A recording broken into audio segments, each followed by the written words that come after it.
सास को चाहिए कि बहू का सम्मान करे, बहू की इज्जत करे, और बहू को चाहिए कि सास का सम्मान करे, सास की इज्जत करे। हाँ, सम्मान देने से ना सम्मान बढ़ता है मेरी मां, हाँ या ना? सम्मान देने से क्या बढ़ता है? किसान खेत में गेहूं बोता है तो गेहूं बढ़ के आती है, चने बोता है तो 4 महीने में चने बढ़ के आते हैं, व्यापार में पैसा लगाया तो व्यापार से पैसा बढ़ के आता है। अरे समाज की रीति है कि जो दोगे वो बढ़ के मिलेगा, उसी प्रकार ये भी समझो कि सम्मान दोगे तो सम्मान बढ़ के ही मिलेगा, ये भी वापस आता है। इसलिए सम्मान किया करो, हर स्त्री का सम्मान करना चाहिए, हर पुरुष का सम्मान करना चाहिए। हम तो कहते हैं छोटे छोटे बच्चों का भी सम्मान किया करो, आदर किया करो। घर में पोंछा लगाने वाली बाई है, उसका भी सम्मान किया करो, वो भी मजबूर है बेचारी जो तुम्हारे घर के बर्तन धुल रही है, उसका भी, उसको प्यार से 2 शब्द कह दोगे तो तुम्हारा घटेगा क्या? प्यार से ही तो सम्मान। सम्मान के लिए आरती नहीं उतारना कि सास आरती लेके खड़ी हो जाए, बहू की जय, बहू रानी जय, बहू ना, आरती नहीं उतारना, प्यार के मीठे वचन ही बोल दो, इतना ही सम्मान बहुत है। ये जो वाणी है ना, विधाता ने जिह्वा में हड्डियां नहीं डाली, जिस तरफ मोड़ना चाहो मोड़ लो, इतनी मधुर मधुर भगवान ने बोली दी है आपको, इतना सुंदर मुंह दिया है आपको। पता है आपका जो मुंह है धनुष की आकृति का है।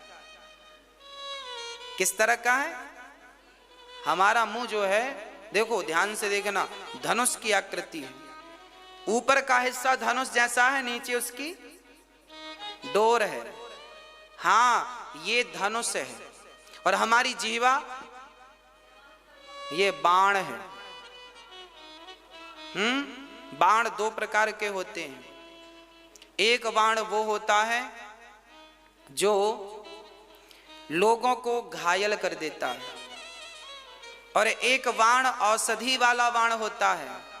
भाई चोर की कैंची, चोर की चाकू और डॉक्टर की चाकू एक ही दुकान से खरीदी जाती हैं, पर दोनों अलग अलग काम करती हैं। चोर की चाकू पेट फाड़ने का काम करती है, चोर की चाकू तुम्हें मारने का काम करती है, जबकि डॉक्टर की चाकू तुम्हें बचाने का काम करती है। चाकू दोनों के पास होती है। चाकू चोर भी रखता है, चाकू डॉक्टर भी पेट फाड़ता है ना चाकू से, कैंची से।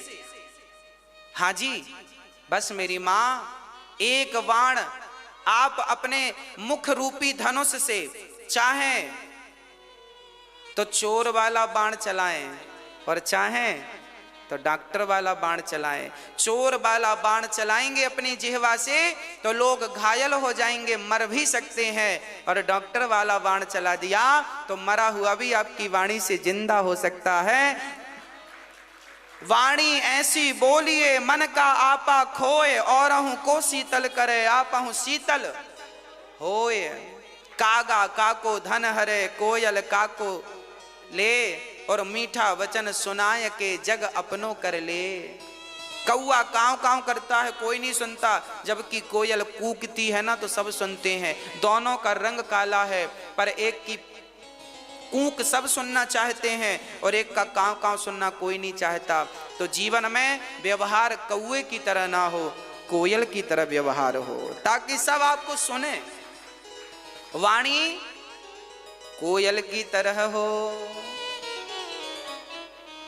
आपका ये धनुष है, बाण कैसे चलाने हैं आपकी मर्जी। और सुनो,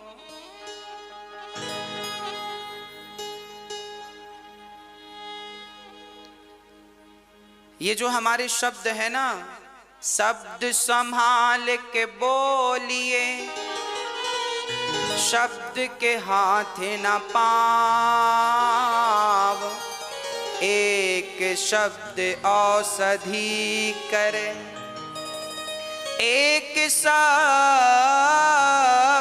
कर घाव। एक शब्द औषधि करता है और एक शब्द तो घाव कर देता है। इसलिए तुम किसी को पैसों से सहयोग ना करो, किसी को धन दौलत से सहयोग ना करो, तो कम से कम मीठी वाणी बोलकर ही पुण्य कमा लो। नुकसान क्या है? आप तो मधुर बोला करो। कोई आपका अपमान कर दे, गाली दे दे, तो भी आप ध्यान ना दिया करो,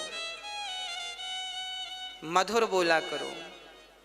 हम तो रास्ते में चलते हैं, हमें कोई कुछ भी कहे, अच्छा कहे बुरा कहे, हम कभी जवाब नहीं देते।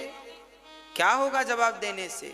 जब ये व्यक्ति अपनी दुष्टता नहीं छोड़ता तो हम अपनी सज्जनता क्यों छोड़ दें? इसलिए नारी का सम्मान करना सीखो।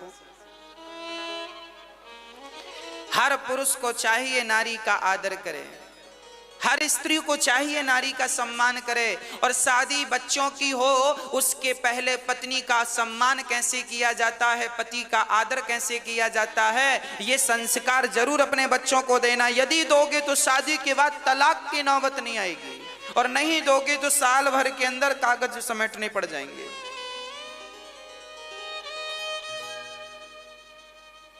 संस्कार जरूरी है।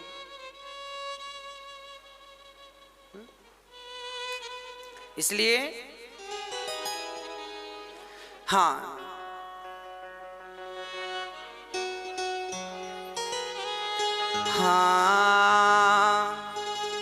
बिन परमेश्वर सोना मंदिर, बिंदिया बिना लार सूना, पति बिना संसार,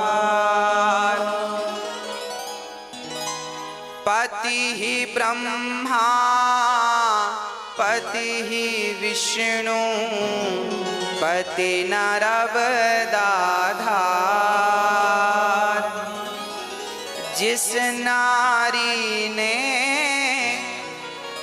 कल मेरे पास एक बहन आई, कल वो बहन आई और बहुत खुश थी, उसकी आंखों में आंसू निकल रहे थे, पर बहुत खुश थी वो। पता है क्यों? उसके पति ने उसे छोड़ दिया था, 3 साल हो गए थे। उसकी 3 महीने की बेटी थी जब उसके पति ने छोड़ दिया था, और उसके पति ने कथा सुननी शुरू की दास अनिरुद्ध के द्वारा, और कथा सुनते सुनते उसका भाव ऐसा हुआ कि उसकी बेटी जब 3 साल की हो गई, अब तो कल ही उसका पति आया, वो मुझे धन्यवाद देने आई कि महाराज जी, कथा के माध्यम से मेरे पति का बड़ा महत्व है। क्या लिखा है जरा सुनिएगा।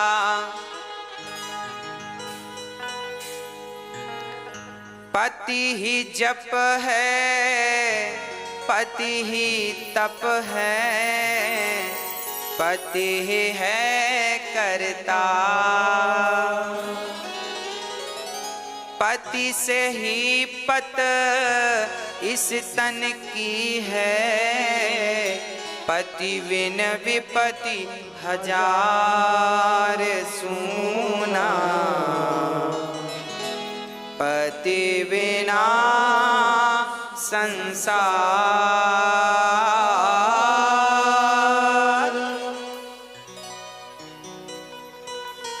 पति से ही जीवन सफल है।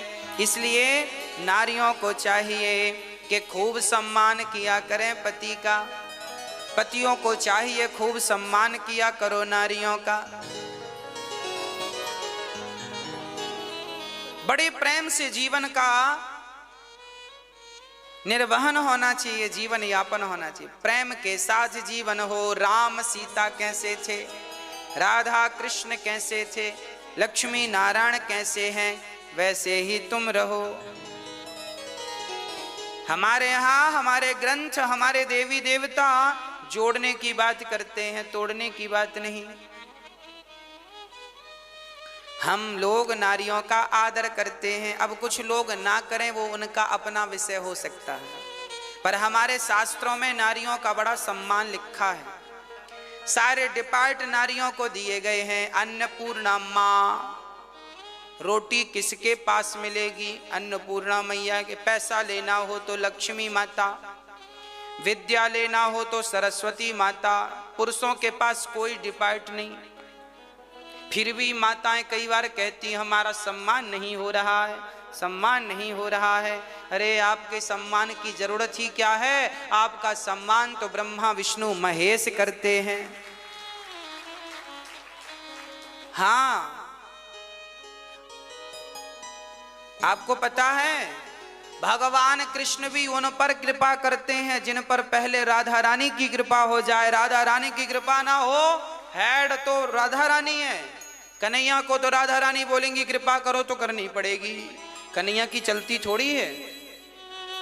जैसे आपके घर में आपकी चलती है, पति की थोड़ी चलती है बेचारे की। ऐसे ही तो भगवान के यहां भी है, राधा रानी की चलती है। हाँ, रामचरितमानस में भी बिल्कुल प्रमाण के साथ बोल रहा हूं। एक बार सीता जी बैठी थी, जयंत ने उनके चरणों में चोंच मार दी।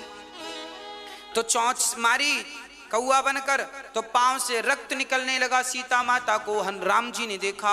अब राम जी ने एक धनुष बनाया, वहीं तिनके का बाण ब्रह्मास्त्र छोड़ दिया।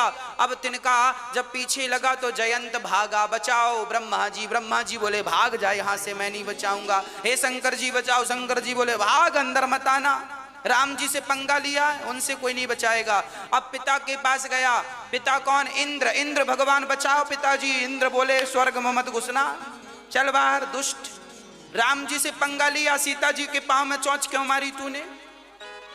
अब तो भागा भागा फिरा, भागा भागा फिरा। अंत में नारद जी ने देखा, क्या हुआ? बोले बाण मार डालेगा, मैं राम जी के बाणों से बचा लो, मर जाऊंगा। राम जी बोले एक काम कर, सीता माता की चरणों में जा, जिनके पांव में तूने चोंच मारी है। जब सीता माँ के चरणों में गए तो सीता जी ने उस पर दया करी और राम जी से कहा प्रभु क्षमा कर दो। देखो जरा, राम जी, सीता जी ने कही, तब कहीं जाकर राम जी का क्रोध शांत हुआ। तो राम जी भी सीता माँ के अधीन हैं। कोई भी निर्णय राम जी मन से नहीं लेते। ये तो शक्तियां हैं। सीता जी कहती हैं तो राम जी काम करते हैं, राधा जी कहती हैं तो कृष्ण जी काम करते हैं, और लक्ष्मी जी कहती हैं तो नारायण भगवान काम करते हैं, क्योंकि ये दयालु हैं। जैसे माँ दया की मूर्ति होती है, बाप को दया आए ना आए बेटे पर, माँ को दया जरूर आएगी। इसलिए राम को दया आए ना आए, सीता माँ को जरूर दया आएगी। श्याम को दया आए ना आए, राधा रानी को दया जरूर आएगी। इसलिए मंदिरों में भगवान अकेले नहीं खड़े, दो खड़े हैं कि राम को दया ना आए तो कम से कम सीता माँ को ही मुझ पर दया आए। माँ मैं तेरे चरणों में पड़ा हूँ, मुझे देख लो और कहो जरा राम जी से मुझ पर कृपा करें। सूरदास जी पर कृपा तब हुई भगवान कृष्ण की जब पहले राधा रानी ने कृपा की। गोपियों ने रास रचाया, भगवान के संग अहंकार आ गया, गोपियां को भगवान छोड़ गए। जब राधा रानी ने मिलाया है श्याम सुंदर को तब फिर मिले हैं भगवान। तो बिना राधा रानी की कृपा की तो गोपियों को भी भगवान नहीं मिले। इसलिए कहा करता हूं कि बड़े प्रेम से रहा करो। जैसे राम सीता रहते हैं आप भी रहा करो, झगड़े ना किया करो। आपके घर में तो नहीं होते ना पति पत्नी के झगड़े? अच्छा है, प्यार से रहा करो। और अपने बच्चे और बहुओं को भी समझाया करो, बेटा प्यार से रहना है। बहू की गलती हो तो उसे समझाओ, बेटे की गलती हो उसे समझाओ, प्यार से समझाओ। और गृहस्थी बहुत बढ़िया होती है। गृहस्थ में रह के भगवान को प्राप्त करना बहुत सरल है। सरल काम कर लो, बाद में रोने से फायदा नहीं। ओ भक्तो स्वर्गा से आयो है संदेश, बुलावो आग्यो राम को। यह भजन हम हर बार सुनाते हैं, इस बार ना सुनाए तो नहीं सुनाओ महाराज जी। नहीं सुनाओ महाराज जी, मतलब ना सुनाए कि सुनाए? सुनाए। इस भजन से हमें कुछ सीखना चाहिए। देखो, जीवन जिंदगानी बेभरोसे की है, इसलिए रिश्तों को बड़ा महत्व देना चाहिए। रिश्तों को महत्व ना बाहर से देना चाहिए, भीतर से तो भगवान को महत्व देना। मैंने कल भी आपको कहा था, आज भी कह दूं कि ये जो पति पत्नी का रिश्ता है, पिता पुत्र का रिश्ता है, ये सांसारिक जो रिश्ते हैं, माता पिता के, पति पत्नी के, भाई बहन के, ये जो रिश्ते हैं ना, इन्हें बाहर से फॉलो किया करो, बाहर से निभाया करो। अंदर से तो केवल एक भगवान से रिश्ता रहे आपका, और किसी से रिश्ता ना रहे, क्योंकि हमें सबको लेके चलना है ना। तो अंदर से तो जैसे हम लोग कहावत कहते हैं ना, बाहर मुंह में राम राम बगल में, हाँ, तो आपको ऐसी करना है। बाहर से तो आपको पति पत्नी बेटा बेटी को खुश रखना है, बाहर से क्योंकि इन लोगों को बाहर का व्यवहार चाहिए, तो इन लोगों को बाहर के व्यवहार से खुश रखो, और भगवान को मन का व्यवहार चाहिए, तो मन से भगवान को खुश रखो, दोनों खुश हो जाएंगे। तन लगा दो संसार की सेवा में और मन लगा दो बिहारी जी की सेवा। हम नहीं करेंगी तो आप बाहर से पति को खुश रखो और अंदर से राम राम चलने दो, क्या फर्क पड़ता है? भगवान फॉर्मेलिटी नहीं चाहते, तुम भगवान को जल चढ़ाओ तो ही भगवान खुश होंगे, ऐसा नहीं है। भगवान इस जल से खुश नहीं होते, आप तो बड़े भाव से भीतर से ही भगवान को केवल भज लो, भगवान का नाम जप लो, और भाव यही बना रहे कि मैं तो बिहारी जी के चरणों में हूं, बस इतना ही याद रखो, बस भगवान के चरणों में हूं, इतना ही याद, ज्यादा याद भी नहीं रखना। एक पिताजी जब मरते हैं ना, तो यमराज जी से रोक करके कहा, यमराज जी 1 मिनट का हमें वक्त दो, हम अपने बेटों से कुछ कहना चाहते हैं।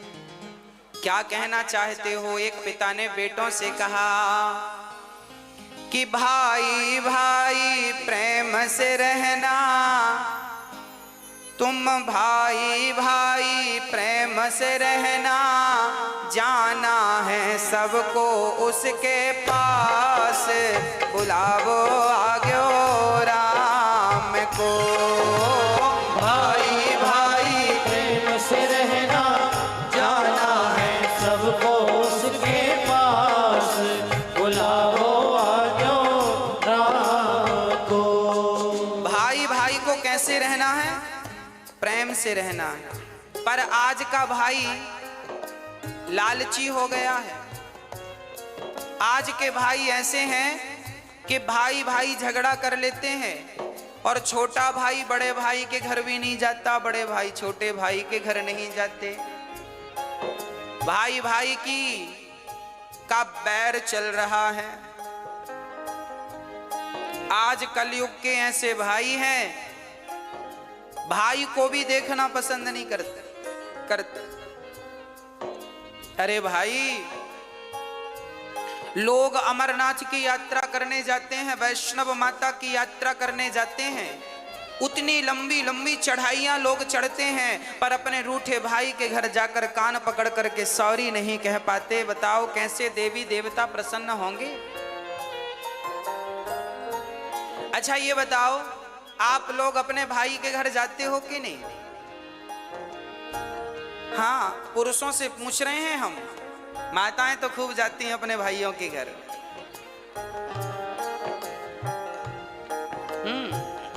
पुरुष लोगों से पूछ रहे हैं, आप जाते हो अपने भाइयों के घर? जाया करो, भाई का भी थोड़ा सा दुख दर्द समझा करो। आपका भाई कमाता नहीं है तो जरा उसे, आप कमाते हो तो जरा मदद किया करो, उसका भी कहीं काम धाम लगवाओ, उसको भी खड़ा करो। परिवार को ही परिवार का सपोर्ट करना चाहिए। जब आप ही नहीं करेंगे तो गैर क्या करेंगे, दूसरे क्या करेंगे? इसलिए भाई इसलिए तो होता है कि वो कभी मुसीबत में दूसरे भाई के काम आ सके। इसलिए भाई भाई में प्रेम जरूरी है। कैसा प्रेम? राम और भरत की तरह, राम और लक्ष्मण की तरह प्रेम होना चाहिए। राम जी ने प्रेम करके बताया है, ये देखो भाइयों से कैसा प्रेम किया जाता है। परंतु आज का भाई, हाँ जी, क्या होता है, आज भाई भाई के घर नहीं जाता। एक बार मैं एक गांव में गया कथा करने, तो वहां मैंने सुना कि दो भाइयों में बड़ा विवाद चल रहा है, एक दूसरे को देखना भी पसंद नहीं करते। तो मैंने दोनों भाइयों को बुलाया, पर हमने कहा बेटा ये बताओ, जब तुम्हारा छोटा भाई मरेगा तो तुम उसके मरने पे जाओगे कि नहीं? बड़े भाई से पूछा हमने, अलग अलग बुलाया हमने, एक साथ नहीं बुलाया। हमने पहले बड़े भाई को बुलाया, हमने कहा छोटा भाई मरेगा। हमने बड़े भाई से कहा कि तुम घर जाओ, बड़े हो, छोटे के घर जाओ, गलती किया है सो भूल जाओ, अब क्या करोगे? नहीं महाराज जी, मैं छोटे भाई के घर नहीं जाऊंगा, मैं उसकी शक्ल नहीं देखूंगा। तो मैंने कह दिया कि जब मरेगा तब जाओगे कि नहीं अर्थी उठाने? तो चुप हो गया। मैंने फिर पूछा कि छोटा भाई मरेगा तो जाओगे कि नहीं? बोला जाएंगे, मरने पे तो जाएंगे। हमने कहा पागल, मरने पर जाओगे तो लोग हंसेंगे, कैसा भाई है? जब भाई को जरूरत थी, जिंदा था, तब तो हाल चाल पूछने आया नहीं, मर गया तो अर्थी उठाने आ गया। तो अर्थी उठाने भी मत जाना, क्योंकि अर्थी उठाने वालों की भी कमी थोड़ी है, बहुत मिलेंगे। उसकी आंखों में आंसू आ गए। मैंने कहा अब जा। अब मैंने छोटे भाई को बुलाया, मैंने कहा क्यों, बड़े भाई के घर जाते हो कि नहीं? नहीं महाराज जी हम जाएंगे नहीं, हमारे बड़े भाई ने ऐसा ऐसा कहा है, दिल में चोट लग गई, घायल कर दिया बड़े भाई ने। हमने कहा सब ठीक है, ये बताओ बड़ा भैया मरेगा तो मरने पे जाओगे कि नहीं? तेर ही खाने। अरे महाराज जी जाएंगे, क्यों नहीं जाएंगे? हमने कहा तो मरने में केवल रसगुल्ले खाने जाओगे? अरे जब तुम्हारा भाई जिंदा है, जब तुम्हारे भाई को तुम्हारी जरूरत है, जब तुम ही आपस में लड़ोगे तो तुम्हारे भी तो दो बच्चे हैं, वो तुम दोनों को झगड़ा करते देखेंगे तो सीखेंगे क्या? संस्कार क्या दोगे? आप जो भी करते हैं वही आचरण आपके बच्चों में अपने आप पहुंचता है। इसलिए प्यार से रहा करो। आपके फेसबुक व्हाट्सएप में 5-5 हजार फ्रेंड होते हैं, पर आपका रियल भाई आपका फ्रेंड नहीं है, दोस्त नहीं है, मिलके रहते नहीं हो, तो उन 5000 दोस्तों का करोगे क्या जो तुम्हारे फेसबुक व्हाट्सएप में है? क्या करोगे? इसलिए मैंने उससे कहा भाई मर जाएगा कल को तो रोने जरूर जाओगे, मत जाना रोने। रोने का भी अधिकार तुम्हें तभी मिलेगा जब तुम उसके आंसू पहुंचना जानोगे। आंसू पहुंचोगे जीते जी, और कल को मर गया तो रोने का अधिकार है, पर तुमने कभी आंसू तो पहुंचा नहीं, अब रोने क्यों जा रहे हो उसके मरने पर? मत जाओ। पर ऐसे ही भाई हैं आजकल, मरने पर ही दिखते हैं, जीते जी दिखते नहीं है। तो मैं आपसे हाथ जोड़कर प्रार्थना करता हूं, आप जरूर गलतियां माफ कर दो। बड़े भाई की गलतियां छोटा माफ करे, छोटे भाई की बड़े भाई माफ करें, और प्यार से गले मिलकर रहो। तुम्हें गले मिलता हुआ देखेंगे तुम्हारे बच्चे तो उनमें प्यार बढ़ेगा, संस्कार बनेंगे। इस घर को तुम टूटने मत देना। सास को, बहुओं को चाहिए कि वो घर की अखंडता को, एकता को टूटने ना दें। देवरानी जिठानी प्यार से रहा करो। चूल्हा अलग है, काम धाम अलग है, चलेगा, पर कम से कम मन तो एक हो, मन तो अच्छे से मिल के रहो, दिल तो एक होना चाहिए। हाँ, एक ही घर की बहू हो, समझदारी का परिचय आप ही नहीं दोगी तो उम्मीद किससे रखी जाएगी? आज जिठानी देवरानी को दुश्मन समझती है, बहुत जो समझती उनका बोल रहे हैं, जो अच्छी हैं उनको नहीं बोल रहे हैं। बहुत सारी जिठानियां अपनी देवरानी को दुश्मन समझती हैं, और देवरानी भी जिठानी को दुश्मन मान लेती हैं। हमारी सबसे बड़ी दुश्मन जिठानी है, देवरानी है, झगड़ा करती रहती हैं। इनको वापस के झगड़े से फुर्सत मिले तो ये कुछ अच्छा सोचें, बेचारी यही मस्त हैं, खा लिया पी लिया झगड़ा कर लिया। हाँ?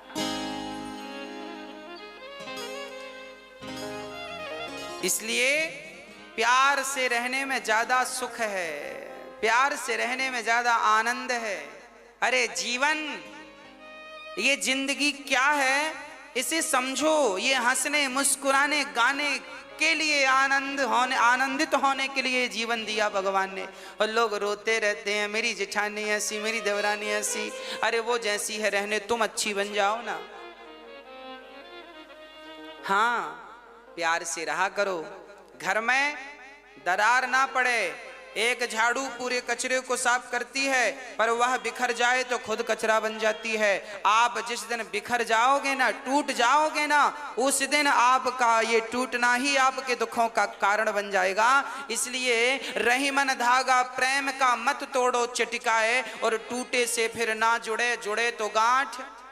रिश्तों में गांठ नहीं पड़ने दीजिएगा, मेरी प्रार्थना है। और बहुओं से प्रार्थना है, सासुओं की, सासू माओं की बड़ी सेवा किया करो। एक बहू बोली, गुरुजी हमारी सास बड़ा मुंह चलाती है। हमने कहा कोई बात नहीं, मुंह चलाती है तो अपने मुंह से चलाती है कि तुम्हारा किराए से लेके चलाती है? तुम्हारा मुंह तो नहीं लेती कि तुम दो हम तुम्हारे मुंह से बोलेंगे। अपने मुंह से बोल रही है, बोलने दो। तुम्हारा घटता क्या है?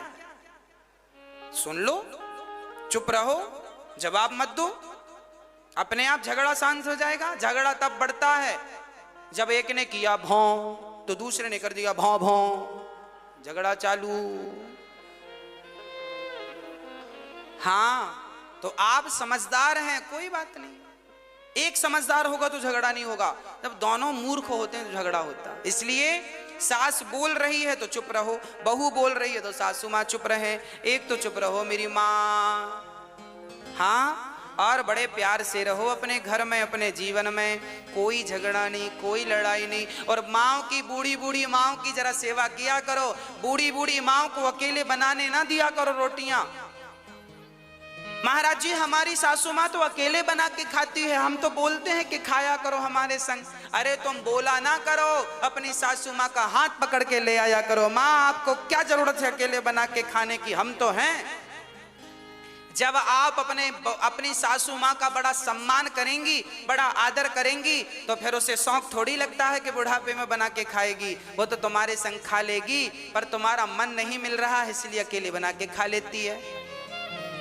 हाँ, इसलिए जरा बोला करो सासू माँ से, चलिए पाइए भोजन। लाख गाली दे सासू माँ तो भी आप उनका सम्मान कीजिएगा, क्योंकि वो हमारी माँ हैं। हम बेटे बेटे ही रहेंगे और माता पिता ही रहेंगे। हम हैं, वो है। माता पिता भगवान जैसे हैं, हम तो उनकी धूल हैं, तो क्या कहें आगे हम इससे। इसलिए आपसे निवेदन है। अच्छा, बड़ी बहुएं बड़ा ताना मारती हैं, हर बहू 99% बहुएं ताना मारती। हमारी सास ने तो हमें चम्मच भी नहीं दिया, हमारी सास ने तो हमें कुछ नहीं दिया। आपकी सास ने कुछ दिया कि नहीं आपको बंटवारे में? मैया आपसे पूछ रहे हैं। आप लोग भी ना अकेले बैठती हो ना पड़ोसन की संग, हमारी सास ने कुछ नहीं दिया। अरे तेरी, हमारी ने तो चम्मच नहीं दिया, हमारी तो फूटी गिलास नहीं दी। हाँ, 4-6 बहुएं मिले तो ये सासू माँ क्या दी है क्या नहीं सब बताती हूँ। मेरी सास ने तो चम्मच नहीं दिया, ये नहीं दिया, वो नहीं दिया। तो फिर आपकी सास ने दिया कि नहीं चम्मच? मैया एक बहू हमसे बोली, महाराज जी हमारी सास ने चम्मच नहीं दिया। हमने कहा एक काम कर, ये रहा चम्मच, ये चम्मच ले, पति वापस कर, पति वापस कर। ये जो पति तुम्हारे पास है ये किसने दिया? तुम्हारी माँ ने कि तुम्हारी सासू माँ ने? बोलो। ये जो तुम्हारा पति है जिसके नाम की मांग वांग भरती हो, मेहंदी रचाती हो चूड़ी पे, ये किसका दिया हुआ है? जोर से बोलो, किसका दिया है? सासू माँ का। तो क्यों कहती हो कि सास ने कुछ नहीं दिया? अरे अपने जिगर का टुकड़ा दे तो दिया, और क्या जान लोगी? हाँ, अब फिर भी रो रही हो चम्मच नहीं दिया। चम्मच तो चम्मच ले, पकड़ चम्मच, सोने का ले ले, पति वापिस कर।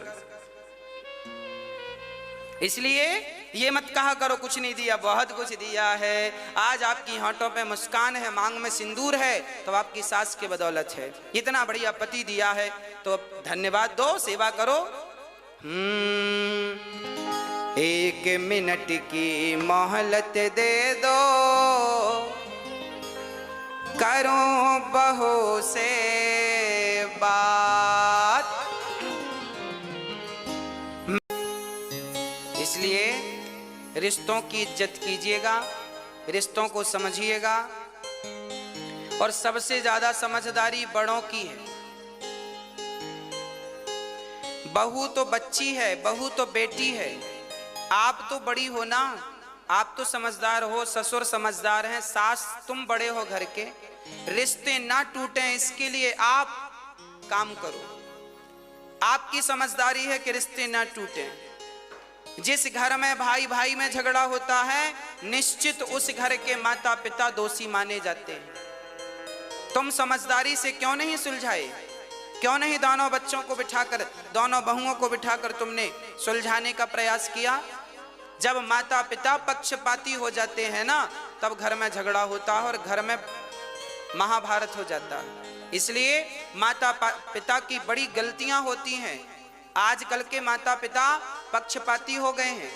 ये इनके 4 बच्चे हैं तो किसी एक बच्चे का तो पक्ष लेंगे, 3 बच्चों का पक्ष नहीं लेते, या 2 बच्चों का पक्ष लेते हैं, 1 का नहीं लेते, या 3 का पक्ष लेते हैं, 1 का नहीं लेते। तो माता पिता, तुमने जब भाई जितने बच्चे हैं सबसे समान प्यार करो, बराबर, सब उसके अधिकारी हैं। आपके पास यदि 10 रुपए हैं और 10 रुपए में आपके 2 बेटे हैं तो 5-5 रुपए के अधिकारी हैं।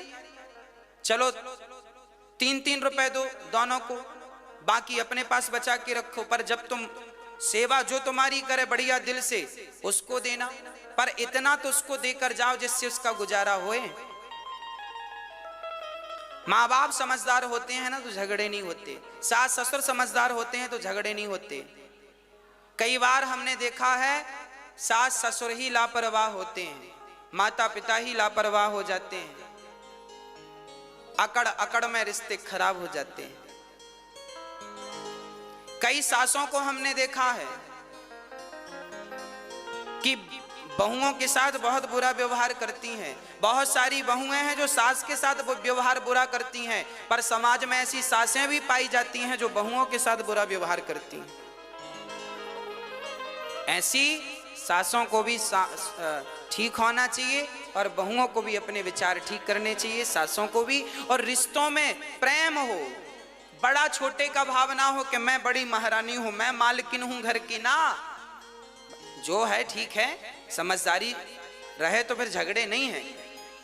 समझदारी है तो झगड़े नहीं है, और समझदारी नहीं है तो झगड़े हैं। अब जिनके घर में झगड़े हैं, समझ लेना किनके घर में समझदारी की कमी है।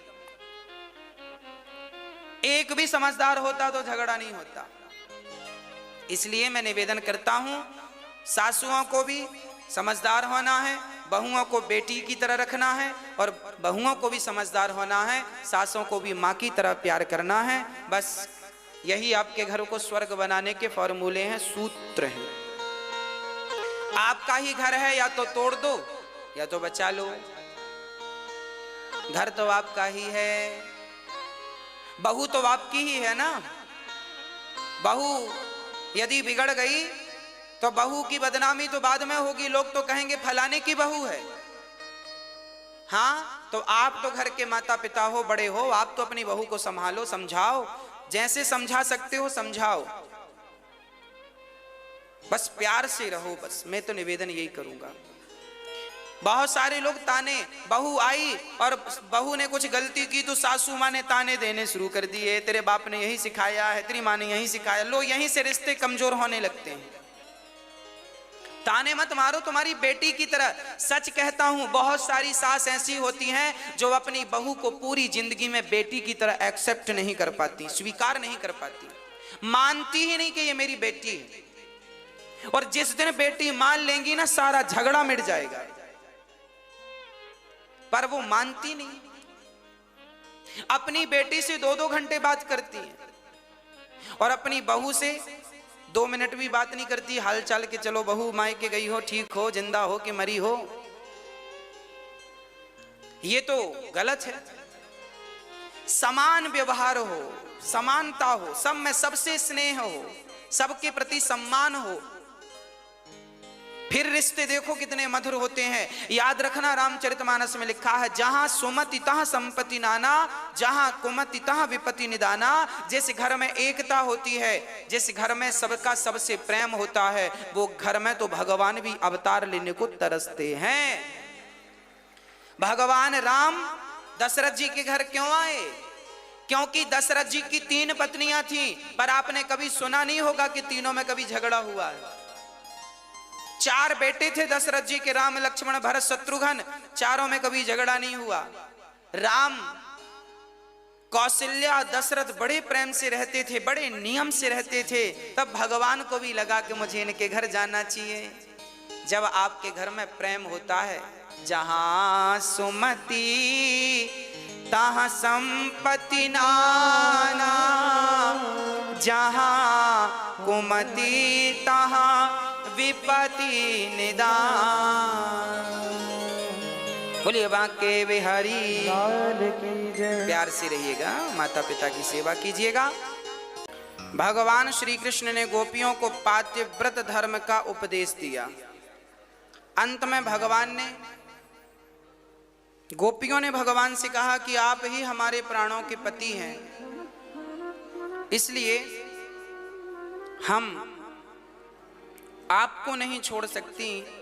तब भगवान ने गोपियों के इस विश्वास को देखकर गोपियों के मध्य रास रचाया। जब भगवान रास रचाने लगे, तब सारी गोपियां बड़ी आनंदित हो गईं, बड़ा सुख मिला। पर गोपियों के संग जैसी रास स्टार्ट हुआ, गोपियों को अहंकार आ गया, देखो तो हम कितनी सुंदर हैं। अब तो भगवान गोपियों के मध्य से अंतर्धान हो गए। सारी गोपियां विरह में डूब गईं। कृष्ण कहाँ हो, नंद नंदन कहाँ हो। सारी गोपियां हा कृष्ण कहाँ हो, रुदन करने लगी। तभी गोपियां लता पता से पूछती हैं, क्या तुमने हमारे प्रियतम को देखा है? क्या तुमने हमारे कृष्ण को देखा है? क्या तुमने हमारे कृष्ण को देखा है? वो ऐसा व्यवहार कर रही थी। तभी भगवान श्री कृष्ण ने राधा रानी को ले कर संग गए थे।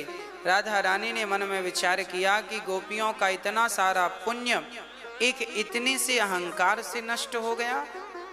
तब श्री राधा रानी कृष्ण को गोपियों से मिलाने का प्रयास करती, और उस प्रयास में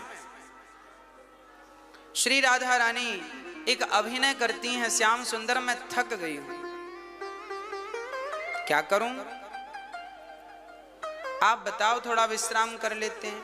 राधा रानी का उद्देश्य यह था कि विश्राम करेंगे तब तक गोपियां आ जाएंगी ढूंढती हुई। कन्हैया बोले तो मेरे कंधे पर बैठ जाओ, थक गई हो तो। जैसे ही भगवान गोपियों को बिठाने के लिए झुके और राधा रानी को बैठाने के लिए कंधे पर झुके, वैसे ही राधा रानी जैसी बैठना चाही, श्याम सुंदर अंतर्धान हो गए, छोड़कर चले गए और गोपियां रुदन करने लगी। सारी गोपियां रोने लगी। किसके लिए रो रही हैं? भगवान के लिए। हम लोग किसके लिए रोते हैं? साधन वस्तु के लिए। सांसारिक रोना तो हम लोग भी जानते हैं, पर भगवान के लिए रोना बड़ा कठिन है।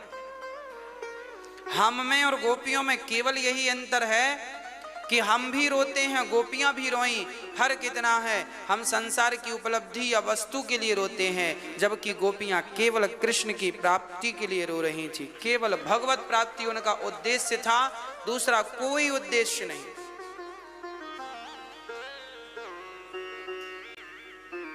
हाँ, इसलिए कहता हूं, भगवान के लिए कुछ आए ना आए, यदि हमसे रोना भी आ गया तो भी भगवान के मिलने में देर नहीं लगेगी। भगवान को रो करके पुकारा जाए तो भगवान जल्दी सुनते हैं।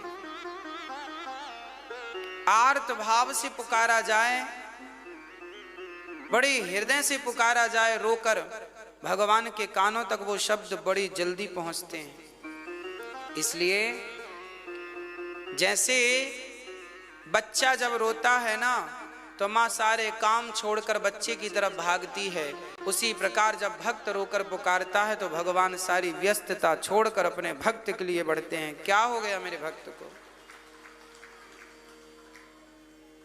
सच्चे हृदय से, सच्चे भाव से एक भी आंसू यदि निकल गया आपके नेत्रों से, तो वो एक आंसू आपको कहां ले जाएगा,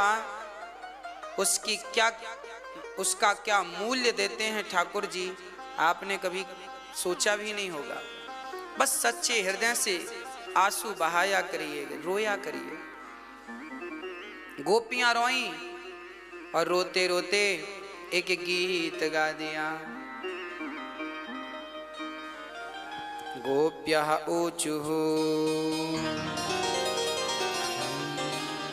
जयति तेऽधिकम्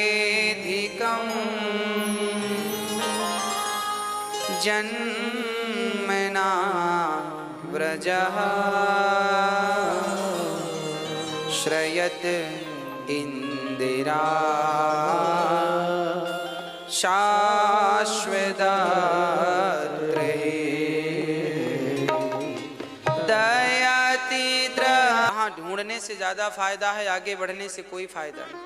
खड़ी हो गई एक जगह पर और रोने लगी। भक्तों, सारी गोपियां अभिनय करने लगी। एक पूतना बन गई, एक कृष्ण बन गई। बोली मैं तुझे मार दूंगी।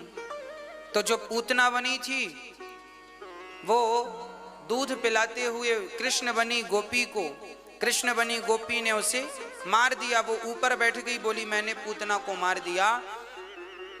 जो जो लीलाएं भगवान ने की है ना, समस्त लीलाएं गोपियों ने शुरू कर दी।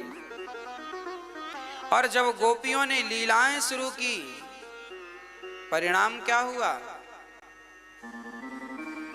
भगवान को प्राप्त करना है तो भगवान की लीलाओं को या तो सुनो, या तो सुनाओ, या उस लीला में डूब। जैसे गोपियां डूब गईं और स्वयं सारी गोपियां उस लीला का अनुकरण करने लगी, अनुभव करने लगी।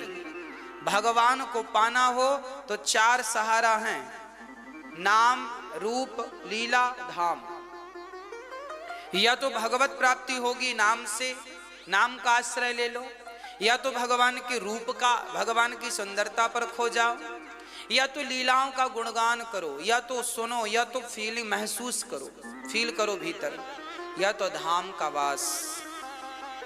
आज गोपियां श्री कृष्ण के लिए वैसे ही रोईं जैसे एक बच्चा अपनी माँ को रोकर पुकारता है। और कन्हैया तुम्हें एक रोज रोकर पुकारा, कन्हैया तुम्हें एक रोज रोकर पुकारा। और जब रोकर पुकारा तो भगवान गोपियों के सामने इते गोप्यः, गोपियां कहती हैं हम तो आपकी निःशुल्क दासिका हैं, हमने क्या बिगाड़ा है? पति सुतान्वया भ्रातृ बांधवा, पति पुत्र परिवार को आपके लिए छोड़ा और आज आप हमें छोड़कर चले गए। हे श्याम सुंदर, हे नंद नंदन, अब हम कैसे रहेंगे आपके बिना? तभी गोपियां, जब आखिरी स्थिति आ गई, अब प्राण निकल जाएंगे। भगवान के लिए इतना रोया जाए, इतना तड़पा जाए कि बस प्राण निकलने की स्थिति आ जाए। याद रखना, भगवान उन्हीं को मिले हैं, सुनेरी मैंने निर्बल के बलराम। जिसके बल भगवान है, जो निर्बल हो चुका है, जिसका सारा आश्रय खत्म हो चुका है, उन्हीं को भगवान की प्राप्ति संभव है। इति गोप्यः प्रगायन्त्यः।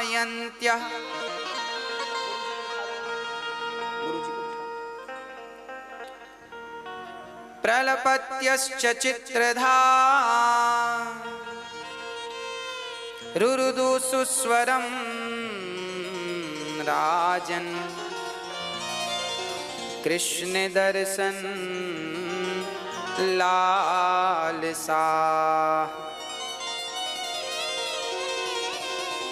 भगवान गुरु भगवान ही होते हैं। देखिए गोपियों के मध्य में भगवान प्रकट भये तो यहाँ दास के मध्य गुरुदेव भगवान प्रकट हो गए। गुरुदेव भगवान के चरणों में दास का नमन। तासामाविर भूच्छोरिः स्मयमान मुखाम्बुजः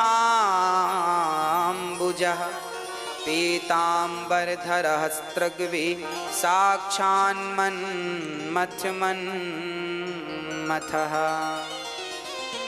जब गोपियों ने आर्त भाव से पुकारा, नहीं आए तो प्राण निकल जाएंगे।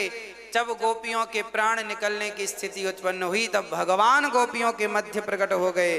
बोलिए रास राशेश्वर भगवान की। भगवान मध्य प्रकट हो गए गोपियों के। गोपियों के संग भगवान झूमने लगे। गोपियां कहने लगी कन्हैया बड़े निर्दयी हो, बड़े निष्ठुर हो, ये बताओ कि तुम हमसे प्रेम करते हो कि नहीं। कन्हैया बोले हाँ हाँ बड़ा प्रेम करते हैं। तो गोपियां बोली फिर कौन से प्रेमी हो आप जो आपसे प्रेम करते हैं, क्या आप उनसे प्रेम नहीं करते। भगवान बोले देवियों हम तुमसे इतना प्रेम करते हैं और तुमने इतना प्रेम हमसे किया है कि हम आपके प्रेम के ऋणी बन गए हैं और अब हम आपके इस प्रेम का ऋण कभी उतार नहीं सकते, है ना। हम आपके प्रेम के ऋण को उतार नहीं सकते। भगवान की बातें सुनकर गोपियां आनंदित हो गईं। अच्छा गोपियों के मध्य से भगवान अंतर्धान क्यों हो गए। कारण यह था कि भगवान तो ये बताना चाहते हैं कि विछड़ने के बाद मिलन में जो सुख है वो अद्भुत है।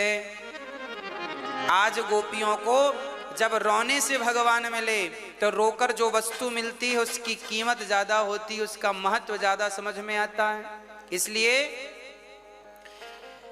इस रास के महत्व को बढ़ाने के लिए भगवान अंतर्धान भये और आज प्रकट हो गए गोपियों के मध्य और बड़े प्रेम से झूमते हुए भगवान गोपियों को आनंदित कर रहे हैं। ये गोपियां जन्म जन्म की तपस्वी साधु संत, इस जन्म में आज भगवान ने सबको गोपी के रूप में भेजा है। जाओ, जब राम जी 14 साल के लिए वनवास गए तो जितने साधु संत मिले सबने कहा प्रभु हमारे घर आओ, हम आपका दर्शन करेंगे। भगवान बोले अभी सबके घर आना संभव नहीं है, सबकी कुटियों पर आना संभव नहीं है, सबके साथ बैठना संभव नहीं है, पर द्वापर में हम आएंगे और आप सभी गोपी बनकर आना, हम सबके साथ रास रचाएंगे, सबको आनंदित करेंगे। वह साधु संत गोपियां बनकर आएंगे।